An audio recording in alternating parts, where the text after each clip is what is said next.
নমস্কাৰ। হেপাহৰ ৰঙালী বিহু পদূলিত আহি উপস্থিত হ'লহি। ৰঙালীৰ ৭ বিহুৰ প্ৰথম বিহুটোৱেই হ'ল গৰু বিহু।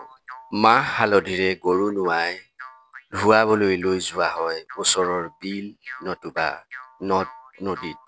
যি নহওক, আপোনালোকক এটি দুৰ্লভ দৃশ্য দেখাইছো। এয়া দেখিছেনে?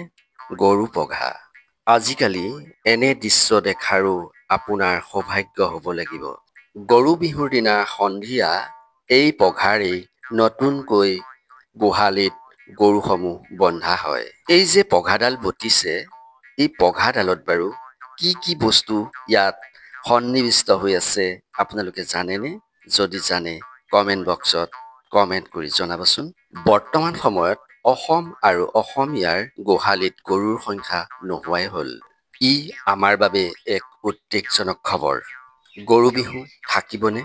যদি এই গৰু বিহুটোৱে নাথাকে, ৰঙালীৰ মাদকতা বাৰু ক'ত থাকিব?